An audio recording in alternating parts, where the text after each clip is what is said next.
फिर मैंने तो ऐसी लेडीज को देखा है कि जो अपने बच्चे को बजाय पीठ में लाद के और ठेला चला रही है, सब्जी बेच रही है। बहुत सारी मैंने ऐसी लेडीज को देखा है। और ये उनका ना ये कोई काम करने का अंदाज नहीं था, ये उनकी क्या थी कि मजबूरी थी, बहुत बड़ी मजबूरी थी। मैंने ऐसे लोगों को अपनी लाइफ में देखा है। कभी कभी हम लोग क्या बोल देते हैं कि ये महिला जा रही है, बच्चे को लेकर के जा रही है, इसलिए कि इसके घर पे अपने बच्चों को बैठा के जाए। ये लग रहा है इसलिए कर रही है ना कि कोई इसके ऊपर वो मतलब वो कर ले कि मतलब इसके ऊपर दे आ जाए, लेकिन वो चीज़ नहीं होती यार। मैंने अपनी आंखों से देखा है, फील किया है। काफ़ी मैं बड़ी यूनिवर्सिटी के पास बैठा हूँ, कई बार मैंने देखा है कि काफ़ी ज़्यादा ठेले वाले निकलते हैं जो 4 पहिया होते सब्जी बेचने वाले। काफ़ी सारे पोटरी बनाए, अपने बच्चे को इधर लटकाए है, और एक माँ अपने बच्चे के साथ सब्जी बेचने के लिए निकलती है। और जो माँ है ना, जैसे एक धरती माँ अपने बच्चे के लिए ना कितना बड़ा बोझ लेकर के सह रही है। हम लोग सब उनकी संतान है। और इसमें ना कोई धर्म होता ना कुछ होता है, ना हिंदू ना मुस्लिम ना सिख ना ईसाई। पृथ्वी पर जितने लोग रह रहे हैं ना, उस धरती माता के हम सब संतान हैं। सेम उसी तरीके से ये जो लेडीज है ना, ये अपने बच्चे को साइड से लेकर के कितनी मेहनत के साथ लेकर के जा रही है।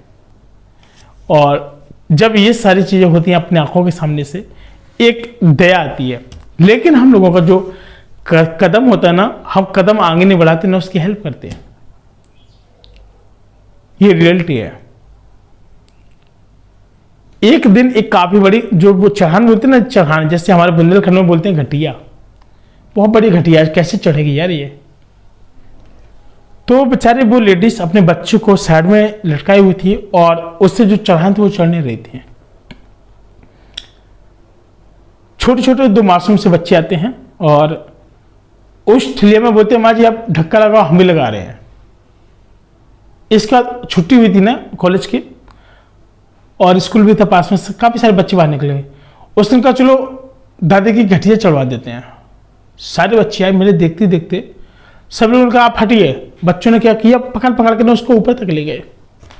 और जो चढ़ा दे वो फिलहाल आंटी चढ़ गई, यानी जो भाभी जी थी मेरी ख्याल से बहुत कम उम्र थी उनकी, वो ऊपर चढ़ गई।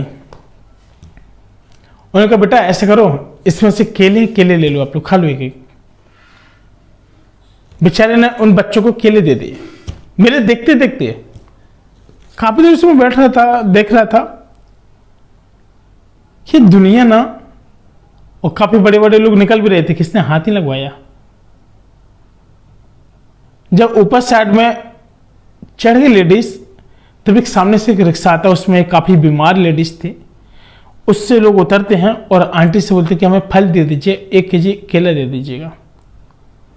वो केला देती है और काफी देर तक छांटबीन करने के बाद कहते हैं, और जो केला लेने वाले होते हैं कि बोलते हैं कि 2 इसमें से तोड़ दो, 1 इसमें से तोड़ दो, 1 ऊपर के वाला तोड़ दो।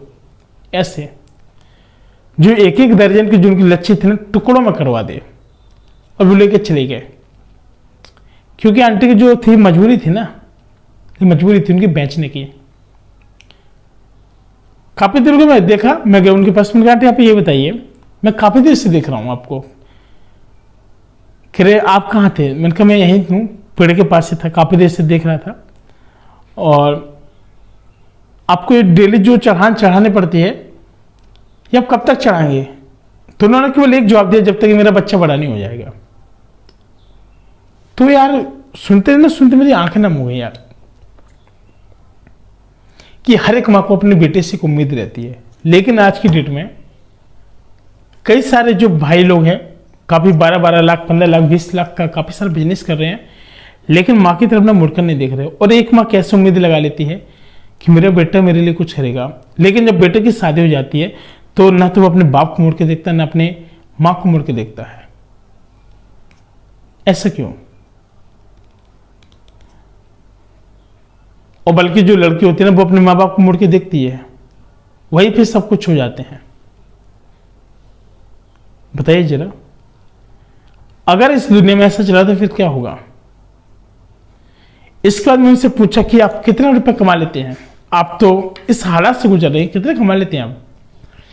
कहते बेटा कुछ ज़्यादा नहीं कमा लेते हैं। और मैंने कहा हमें आपको तरीका बता रहे हैं, बताइए। उनका जी बताइए। तरीका ये है, आप सीजन वाला काम कीजिए।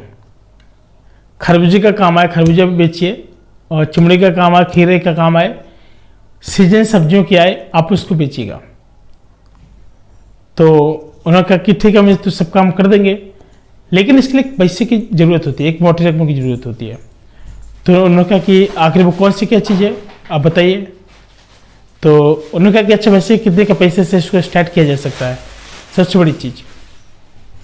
तो उन्होंने कहा कि देखो इसको स्टार्ट करने के लिए ना कम से कम आपके पास इतना रुपये होना चाहिए।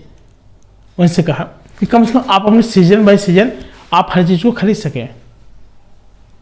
तो इसके बाद उस चीज़ को उन्होंने समझा। उनका वैसे अगर कोई चीज़ की शुरुआत करते हैं 4-5 हज़ार रुपये मिनिमम, कहा कोई बात नहीं। इन्होंने इस चीज़ को बंद करने के बाद उन्होंने एक प्लान किया।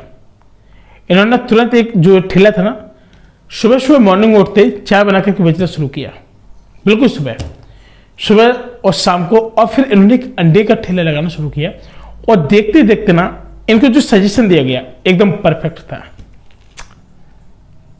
आमलेट बनाना शुरू किया, और अंडे बेचना शुरू कर दिया, चाय बेचना शुरू कर दिया, हर चीज़ का। सुबह सुबह चाय बिकती थी इनकी बिंदास तरीके से, शाम को जो ठेला लगाते वो अंडे का लगाते थे। दोनों तरीके से काम करते थे, क्योंकि उनको सजेस्ट करने वाला कोई नहीं था।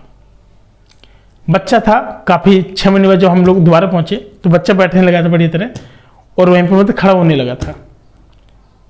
और वो बेचारा मासूम सा अपनी हरकतें कर रहा था बढ़िया तरह, माँ मामा इस तरीके से बोल रहा था। मैंने कहा परेशान मत होइएगा, भगवान सब कुछ सबको देता है। तो जैसे तैसे 5,000 की व्यवस्था करके उन लोगों के पास दिया गया, और उन्होंने भी कुछ रुपए की व्यवस्था की, था उनके पास कुछ। इसके बाद इनका जो बिजनेस था ना वो चल पड़ा। बिजनेस चलते चलते ना जो ये आंटी थे ना, पर डे का कम से कम 2,500 से 3,000 रुपये कमाना शुरू कर दी।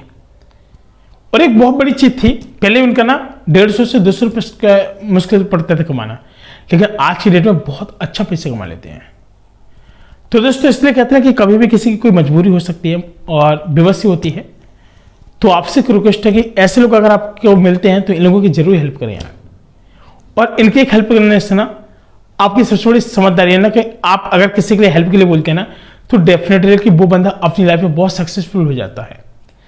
और अगर 2-2.5 हज़ार पर डे का कमा रहा है ना बंदा, तो बहुत बड़ी चीज़ होती है। और ये कौन कमा सकता है? एक मजदूर, जो मजदूर व्यक्ति है ना वो नहीं कमा पाता जितना लोग चाय से कमा लेते हैं, जितना लोग साइड के बिजनेस से कमा लेते हैं। मजदूर को तो क्या 250, 350, 350, 400 मिलता है, लेकिन वो क्या करता है उतना कमा करके अपने घर जाता है, सब्जी में चला जाता है।